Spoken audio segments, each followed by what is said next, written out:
ჩინური ავტოინდუსტრია მთლიანობაში, რომელიც კიდევ ერთხელ ვამბობ, რომ ყოველდღიურად ჩდება ახალი იმპულსები იმისა, თუ რა მზარდი არის მთელი მსოფლიოს მასშტაბით ჩინური ავტოინდუსტრია და როგორ იკიდებს ის ფეხს საქართველოში. რეალურად ავტომობილების იმპლემენტირებასთან და მათ ფეხის მოკიდებასთან ერთად, რა თქმა უნდა, იზრდება სერვისის წილიც ბაზარზე. საუბარი არ მაქვს მარტო საავტომობილო სერვისზე. საუბარი მაქვს მათ შორის ციფრულ სერვისებზე, რომელშიც მთელი რიგი ეს მიმართულებები არის ძალიან კარგად თავმოყრილი და გაერთიანებული. შესაბამისად, ახლა ჩვენ წინა კვირაში ვისაუბრეთ ძალიან საინტერესო ნოვაციაზე, რომელიც იმერი მოტორსმა შემოგთავაზა და დღეს ამ მიმართულებას ერთგვარად გავაგრძელებთ ჩვენი გადაცემის სტუმრებთან და თანაწამყვანთან ერთად. ნიკოლოზ კიკნაძე არის დღეს ჩვენთან ერთად, რომელიც გადაცემის თანაწამყვანი იქნება, ის ამავდროულად იმერი მოტორსის დამფუძნებელია. მადლობა ნიკოლოზ შენი დროისთვის და მინდა კიდევ ერთხელ მივესალმო ალექსი ხარიტონაშვილს, რომელიც იმერი მოტორსის თანადამფუძნებელია. ალექსი, მადლობა კიდევ ერთხელ შენი დროისთვის. ხო, წინა გადაცემაში ხოთეში ძალიან საინტერესო უკავშირი მივიღეთ ჩვენც. იმიტომ რომ რეალურად ეს ციფრული პლატფორმა, რომელიც აი ამ ჩინური ბაზრის ტენდენციებს უყრის თავს და საქართველოში აერთიანებს და მე უკვე საქართველოსთან ხდება მისი შინაარსობრივი დისტრიბუცია და კლიენტს ძალიან მარტივად შეუძლია შესაძენი ავტომობილი თავიდან ბოლომდე ნახოს იმ პლატფორმაზე, რა პლატფორმაზეც თქვენ ჩაუყარეთ საფუძველი, ხო? შესაბამისად, აი ნიკოლოზ, მინდა შენი დავიწყოთ და გვიანბე კიდევ ერთხელ აი ეს ჩინური ავტოინდუსტრიის ინტეგრალი ქართულ ციფრულ ბაზარზე, ასე ჩამოვაყალიბებ. თუ ეთერში თან გავა ის. კი ბატონო, მე რეჟისორს ვიზუალიზაცია შემოგთავაზეს. იმიტომ რომ ამ საიტის ჩაშვების შემდეგ თამამად ვიტყვი, რომ ანუ ისეთი გამოხმაურება დაიწყო ერთი კვირის განმავლობაში, რომ საკმაოდ დიდი აქტივობა მიმდინარეობს და ადამიანებს საშუალება მივეცით, რომ აი უყურებთ ახლა მანქანებს თვითონ საიტს, აი რომელიც არის ძალიან კომფორტული იდეაში ჩინურ თემასთან მიმართებაში რა პრობლემაც ჰქონდათ მომხმარებლებს იყო ის რომ ვიზუალიზაცია არ ჰქონდა სანამ ჩვენ თვითონ არ მოუძებნით და მე არ ნახავდით ამ შემთხვევაში ნებისმიერ ენაზე აყენებ შედიხარ აი ნებისმიერ მანქანას უყურებ იქ არსებობს ჩინური წარმოების იქნება თუ ამათ თუ გინდა იყოს ევროპული წარმოების უბრალოდ ჩინეთში იმყოფებოდეს და ამ მანქანაზე დღითი დღე არა მარტო ჩვენთან, არამედ ჩინეთშიც, ანუ რეგისტრაციები იზრდება, ეხლა ამ მეტარზე სადღაც გვაქვს 8000 განცხადებამდე უკვე შემოსული ჩინეთიდან და ყოველდღიურად იმატებს და პლუს იქიდან რომ ქართული მომხმარებლები შემოდიან ჩვენ საიტზე, არა მარტო ქართული მომხმარებლები შემოდიან, უკვე ისეთი ქვეყნები დაფიქსირდა ჩვენ საიტზე ვიზიტორები, რომ მაგალითად კანადა იყო, აზერბაიჯანი. ხო, რაღაცა უცხო ქვეყანა იყო, არ მახსოვს. ევროპელებიც არიან, იქაც მოთხოვნა იზრდება. სახელი დამავიწყდა, ვაფშე ნორმალურად. ხო, არა, იგივე შემოდიან სანახავად, მაგრამ რა თქმა უნდა, ახლა უცხოელი ბევრია, რომელსაც $4217 წერია რაღაცა მანქანას. აი დაახლოებით ახლა წარმოიდგინეთ, მანქანას ემატება $3500-დან $4000-მდე და უკვე თბილისში გაქვს. ამას შედის შიგა ლოგისტიკა მანქანის ნულოვანი ტრანსპორტირება $2500, რომელიც მისავე ამ საექსპორტო ხარჯები და ჩვენი საკომისიო რა. რავი, ყველაფერი აქვს უკვე გამზადებული. ნიკოლოზ, მადლობა. აი ალექსთან მექნება ეხლა ეს კითხვა დაგიბრუნდები აუცილებლად. ალექს აი რეალურად ეხლა ნიკოლოზმა ახსენა დივერსიფიცირება რა. მათ შორის ბევრი ისეთი ქვეყანა რომელიც საიდანაც წამოსული რეზიდენტებიც იყენებენ თქვენ პლატფორმას, ხო? ანუ მიზანი ის ხო არ არის რომ ჩამოაყალიბოთ აი ეს ციფრული პლატფორმა, როგორც ციფრული რეგიონალური ჰაბი. ეს კი ბატონო არის, იმიტომ რომ ჩვენ უკვე დავიწყეთ პარტნიორებთან ურთიერთობა ამბებზე, იმიტომ რომ შემოთავაზებები წამოვიდა სხვა ქვეყნებიდან, რომ თქვენი პლატფორმა ჩვენ უკვე შემოგთავაზეს დავაარსოთ ჩვენს ქვეყანაში, სადაც კი შეიძლება გაკეთდეს ჩინეთიდან ექსპორტი. ქვეყანა არის აზერბაიჯანში იხსნება ფილიალი. ეს უკვე გადაწყვეტილი საქმეა. აზერბაიჯანის ფილიალი იხსნება, შემდეგ კვირას შეიძლება უკვე დავიწყოთ მაგის ანონსიც. იქ უკვე მიმდინარეობს ახლა ოფისის გაწყობა და ასეთი პროცესები, სამუშაო პროცესები. რა თქმა უნდა, აი გუშინაც ქონდა სვათაშერის ნიკოლას გუშინ ქონდა იგივე ამბავი დაგვირეკეს ჩვენ და აი რაღაცაო არაკომფორტულად ვხედავ, იმიტომ რომ რაღაცა იგი ახლა კლიანტ დალაგებული ისე არ არის, რომ მაგრამ ჩვენ ვერ გებით ნელ-ნელა ვსწავლობთ ჩვენ მოხმარებელზე რომ დაულაგოთ ისე რომ ნამდვილად აი სუკომფორტულად იყოს საიტზე და ეგრევე გადავაკეთებთ ხოლმე ჩვენ უკვე პროგრამისტებს ვინც აკეთებს ყველაფერს რომ ესე დავალაგოთ იმიტომ რომ მოხმარებელი ისე მოისურვა და ნამდვილად ლოგიკურიც იყო და გავითვალისწინეთ და მე მგონი ძალიან გაუხარდებოდა კიდევაც რომ დაინახავდა მაგას იხვეწება რა კი არის პროცესები ასევე ავტომობილები რომელიც უკვე ჩამოსულია აქ ჩინური ავტომობილები ჩინეთიდან არა მარტო ჩინეთში წარმოებული ზოგი არის ჩინეთშიც იმპორტული მაგრამ ჩინეთიდან არის ავტომობილები მოსული თქვა საქართველოში იმ ავტომობილების ექნება საშუალება ჩვენ უკვე განვითარებულ პლატფორმაზე გაყიდვა ჩვენს მოქალაქეებს ყველა შეიძლება აპიროს თავის მანქანა იქ იქნება პირობები და აპიროს თავის ავტომობილს და უკვე ჩვენი მეშვეობით რაც ჩვენ უკვე აქტივობას ვუკეთებთ ჩვენს საქმიანობას გაიყიდება იმათი ავტომობილებიც სანდრო უბრალოდ აღინიშნოს კიდე ის მომენტი რომ ჩვენ არ გვაქვს აუქციო სისტემა რა ჩვენთან არის პირდაპირ ესე რომ თქვა ლაივი აირჩიე არსებული ფასი მოცემულია აირჩიე და დაახლოებით ჩვენი სერვისი მოცემულობა არის საკომისიო გათვალისწინებული და მაგ შემთხვევაში უკვე შევაკეთებთ ამ მანქანის შესყიდვას და ორგანიზებას. ანუ საკმაოდ სწრაფად ხდება ის ისა. ანუ იმდენად სწრაფი ბრუნვა არის მანქანებთან მიმართებაში რა, რომ აი დღეს რომ მანქანა არის, ხოლმე 15 წუთი შეიძლება არის, სულ ძალიან სწრაფი ბრუნვები მიმდინარეობს. ნიკოლოზ, ერთ-ერთი კითხვა მექნება შენთან. ანუ აი საიდან გაჩნდა ინსპირაცია აი ამ პლატფორმის გაციფრულების? ეხლა ცოტა რიტორიკულად გამომდის ეს კითხვა, იმიტომ რომ ვიცით ძალიან კარგად საიდანაც ჩდება ეს ტენდენციები და მოთხოვნა რომ ზარდია ესეც ვიცით.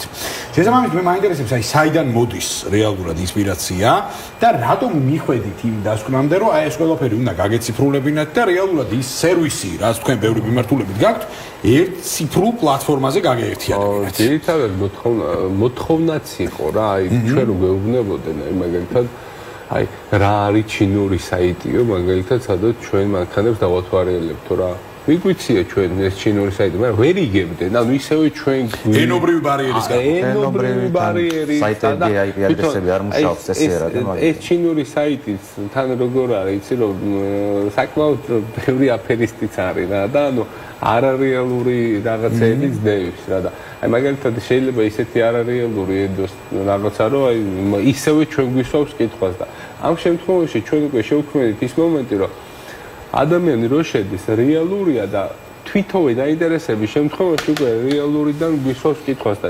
ჩვენთვისაც უკვე გაიფილტრა რა ჩვენც აღარ გვიწევს ზედმეტი ძალისხმევა რომ კიდე ამას მოუძებნე კიდე ჩვენთვისაც საკმაოდ დიდ რესურსს და ენერგიას მოითხოვს მანქანის მოძებნა მე ის ან დაინტერესდება ან არ დაინტერესდება ან ფასი მოეწონა აგერ არის ფასებიც აგერ არის მანქანებიც და უკვე თამამად ვიტყვი რომ იმერი მოტორსი არის ერთადერთი კომპანია ამ ეტაპზე რომელსაც საკმაოდ დიდი რაოდენობის ჩინური მეორადი მანქანები შეუძლია ბაზარზე შემოიყვანოს რა და ჩვენ ყოველდღიურად ვიზდებით და ერთი იმ კითხვას დაუბრუნდები და საიდან წამოვიდა ეს ინსპირაცია ძირითადად შეჩვეულები ვარ ჩვენ აუქციო სისტემას და მაგ ინსტიტუციას რომ თან მანქანას უყურებთ ვინკოს ამოწევთ და ასე შემდეგ და ჩათვალეთ რომ იგივე სიტუაციაა ოღონდ ამ შემთხვევაში მოცემული გვაქვს ჩვენ ჩინეთის ბაზარი და ვფიქრობ რომ ეს საიტის და თვითონ ეს პლატფორმას მიგნება არის ძალიან კარგი და სხვადასხვა აი მე მინდა ეხა ალექსს ვკითხო დაგიბრუნდები ნიკოლოზ აუცილებლად მიგნება არის ძალიან საინტერესო ნიკოლოზმა ახსენა რომ რეალურად მომხმარებლებს თქვენ აქამდეც აწვდით შესაბამის ლინკებს შესაბამის პლატფორმებს და შესაბამისად მომხმარებელს თქვენს კლიენტურას და არა მარტო შეეძლო ძალიან კარგად ენახა ის კატალოგი მოდი ასე ვთქვათ როგორ რანაირად რა კონდიციის ავტომობილის შეძენა შეუძლიათ მაგრამ აქვე დაგეთანხმებით და გეტყვით რომ ბარიერები ამ შემთხვევაში არა მარტო ენობრივია, იმიტომ რომ მოგვეხსენება ახლა რეალურად რომ ინტერნეტ პლატფორმებზე წდომის ძალიან დიდი დეფიციტია ხოლმე ჩინეთში, როგორც წესი და ამას აქვს თავისი ლოგიკური ახსნა, იმიტომ რომ აბსოლუტურად თავის პლატფორმები აქვს ყველაფერზე, რაც ჩვენთან არ მუშაობს და პირიქით. შესაბამისად, ანუ თქვენ ერთგვარად შექმნით მათ შორის ხიდიც ძალიან კარგად, რომ აი ეს ორი ბაზარი დაუკავშირდეს ერთმანეთს. შესაბამისად, მე მაინტერესებს აი ეს ნაბიჯი, ხო? როდესაც პირდაპირი კომუნიკაციის ძალიან დიდი პრობლემა არსებობს ჩინურ ბაზართან, უპირველეს ყოვლისა მაინც ენობრივი ბარიერი და შემდეგ უკვე გაჯეთები, ტექნოლოგიური კომპონენტები, სადაც ჯერჯერობით ერთ ნოტაზე და ორკესტრირებულად ვერ ვზივართ, ხო? ჯერჯერობით. თუმცა ეს ტენდენციები დაიწყება დარწმუნებული ვარ. შესაბამისად, აი რას ამარტივებს ეს პლატფორმა და როგორ ეხმარება რეალურად ბენეფიციარს და დაინტერესებულ სუბიექტს შეიძინოს ავტომობილი და როგორ თამაშობს ხიდის ფუნქციას ორ ბაზარს შორის. რა თქმა უნდა, ახლა ციფრული პლატფორმა ისეთი რამეა, რომ ადამიანი ნებისმიერი დრო შეიძლება შევიდეს ნებისმიერი ავტომობილი დაათვალიეროს, არავისთვის კითხვა არ ჭირდება, ზედმეტი დარეკვა არ ჭირდება, პირდაპირ შევიდა, ნახულობს, თავისთვის ანალიზს აკეთებს, უკვე რა უნდა. ის შემთხვევაში შეიძლება მოხდეს რაღაცა ფერი არ იყო მანქანაში, მაგ შემთხვევაში შეიძლება ყოლას აი ეს მანქანა მომწონს, მაგრამ წითელი რო იყოს, უფრო მაწყობს. აი ეს რაღაცა რომ მიპოვოთ. ჩვენ აგაზე უკვე შეგვიძლია ვიმუშაოთ, იმიტომ რომ ზუსტად ვიცით უკვე რა უნდა. ზუსტად ვიცით უკვე ეს რაღაცა და მე უკვე გადმოიცემა ეს ყველაფერი ჩვენ ჩინურ გუნდთან, იქ რომელიც მუშაობს. ციფრული პლატფორმა იქიდან მიგვაწვა კიდე რომ ჩინური გუნდი რაც კი გავზარდეთ, არ ყოფნიდა ის ძალა. იქ შეგდით, როცა მუშაობდით, ასე ვთქვათ, ხელით. როცა ვიღებდით რა შეკვეთას, სავარაუდოს ვაძლევთ და იმ ვარაუდებში ვიყავით, იმ ვარაუდ მანქანას ვეძებდით. ეხლა კიდე ის გუნდის ცოტა დივერსიფიკაცია მოხდა, რომ ისინიც უკვე პლატფორმაზე შიდა CRM-ი არის, სადაც შიგნით შედიან უკვე ამუშავებენ, აქედან პირდაპირ შემოდის, იქიდან პირდაპირ ღებულობ რეკვის გარეშე.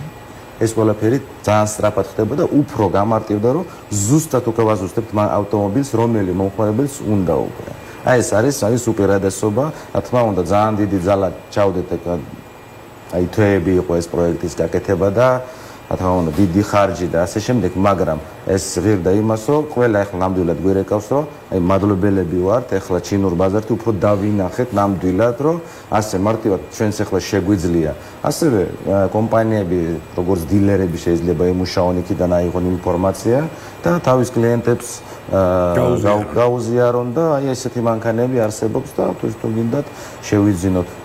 ალექს, მადლობა ძალიან დიდი ნიკოლოს. მე მაინტერესებს ეს არ არის ბოლო ინოვაცია, არც პირველი და არც ბოლო შესაბამისად, რაც თქვენი მხრიდან მომდინარეობს და ნუ ეხლა ცხადია ყოველგვარი კომერციული საიდუმლოების გარეშე.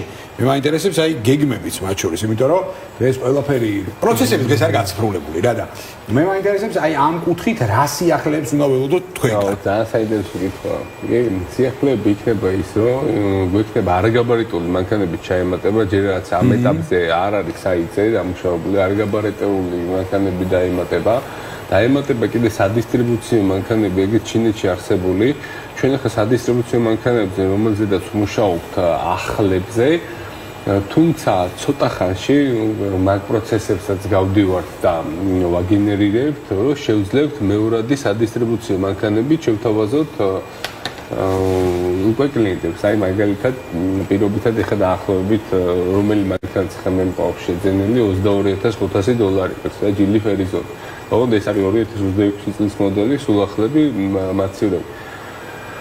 არის უკვე დიდი ალბათობა იმისა, იგივე მანქანები პირობითად იყოს ნახმარები, რომ დაიდოს და უკვე აქ ქართულ ბიზნეს ან ნებისმიერ სადისტრიბუციო კომპანიებს უკვე მსგავსი მანქანები კონდეთ შესაძენად $16,000-17,000 და თუმცა ამ ეტაპზე პირდაპირ ვიტყვი, რომ თითქმის მეორადები არ არსებობს ჩინეთში, ამ ხელა ბაზარია და არ არსებობს ეს სადისტრიბუციო და თუ არსებობს ისეთი მეორადია, რომელსაც ანუ არავინ არ ურჩევს იმის ჩამოყვანოს, ჯობია რომ ახალი წამოიყვანოს, თუმცა ვმუშაობთ მაგ პროცესებზე, რომ შევქმნათ ისეთი პლატფორმა, რომ ხალხს გავუმარტივოთ ეს პროცესები, იმიტომ რომ საჭიროა უკვე რომ მაქსიმალურად გაუვიებთ ეს ბიზნეს ომბუდსმენებს ლოჯისტიკას რა და მეორადი სადისტრიბუციო მანქანები შევთავაზოთ და ამ მიმართულებითაც აქტიურად ვმუშაობთ. იცი, სულ მაინტერესებდა ნიკოლოს, რომ იმას ბოდიში ტრაქტორები იქნება, ბობკატები იქნება თუ აი რაღაცა. ანუ ნახავთ ამასაც პლატფორმაზე? კი, ყველაფერს ნახავთ, ანუ მსგავსი რაღაცები და იმასაც დავამატებ, რომ მომავალში იქნება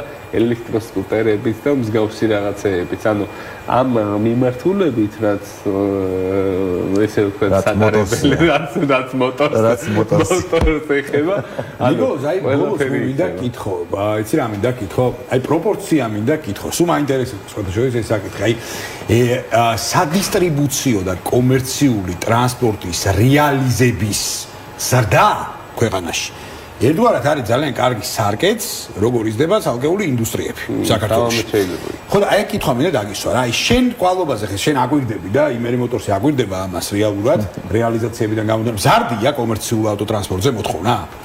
ძალიან მზარდია. აი უკვე თამამოჩემია ვთქვა რომ უკვე კომპანიები რომ მოდიან აქ ერთ და ორ მანქანაზე არ არის, აქ არის საუბარი თლიან ავტოპარკის შეცვლაზე, ანუ ესე იგი ბიზნესმენები იმდენად მზად არიან რომ თავიანთი ავტოპარკი შეცვლა აქ არის ნახევარი მილიონი დოლარის ინვესტიციები და იმდენად მზად არიან რომ მსგავს ინვესტიციებს უკვე ახორციელებს. მე კიდევ ვიცი ხა ისეც 80 მანქანაც შეიძლება შეცვალონ და სულ ჩინურ ავტომობილებზე გადავიდნენ და ეს ავტომობილები რომლებიც უკვე ძველებია და ამორტიზირებულია და ერთი მანქანა არ არსებობს რომ ნატორი არ აქვს შეცვლილი და ასე შემდეგ. თავისუფლად ჩაანაცვლოს ჩინური ელექტრომობილები, იმიტომ რომ სავარაუდოდ მომავალი ბიზნესის იქითკენ მიმდინარეობს, რომ ბიზნესი უკვე თითქმის ყველას ელექტრო სადისტრიბუციო მანქანები ეყოლება. ხო, ძალიან საინტერესოა. ძალიან საინტერესოა და მადლობა თქვენ მეგობრებო, საინტერესო საუბრისთვის, ანალიზისთვის და მოკლედ მომავალ შეხვედრამდე დამშვიდობებით. მადლობა. გიგნაძე, ალექსი ხარიტონაშვილი, იყვნენ გადაცემა მონეტიზაციაში.